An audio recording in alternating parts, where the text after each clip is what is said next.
200 करोड़ रुपए की बेशकीमती शासकीय जमीन अब फिर से प्रशासन के कब्जे में आ गई है। अब तक इस शासकीय जमीन पर किसान अवैध रूप से खेती कर रहे थे। मामला उज्जैन जिले का है। कलेक्टर आशीष सिंह और राजस्व विभाग के अमले ने मालनवासा गांव से लगी करोड़ों रुपए की बेशकीमती जमीन मुक्त कराई है और इसका कब्जा ले लिया है। देखिए रिपोर्ट। जिसमें खास तौर पर ऐसी शासकीय ज़मीन जो गरीबों की योजनाओं से संबंधित और मध्य प्रदेश शासन की अन्य योजनाओं में काम आ सकती है, अगर वो किसी के कब्जे में है तो उसको मुक्त कराने की कार्रवाई चल रही है। उज्जैन में भी हम लोग इसको बहुत कार्रवाई को तेज़ी से चला रहे हैं।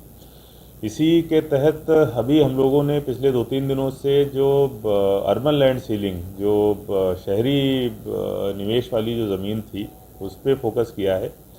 लगभग 279 हेक्टेयर की ज़मीनें हमने चिन्हांकित करी जिनके फैसले हमारे पक्ष में हैं, लेकिन फिर भी किसी न किसी कारण से वो दूसरे लोगों के कब्जे में है।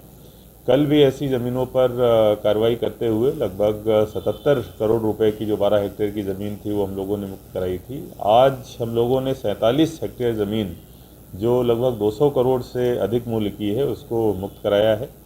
ये सभी ज़मीनें शहर या उससे आसपास के लगे हुए क्षेत्रों में हैं, जिससे चाहे इंडस्ट्री की आवश्यकताएं हों, चाहे हमारे सरकारी भवनों की आवश्यकताएं हों, चाहे हॉस्टलों की आवश्यकताएं हों, यहाँ तक कि कई सारी जो कॉलोनियाँ डेवलप हो रही हैं उसके आसपास की ज़मीनें हैं, तो उनको बेचकर शासकीय खजाना भरना हो, ये सारी आवश्यकताओं की पूर्ति इन सारी ज़मीनों से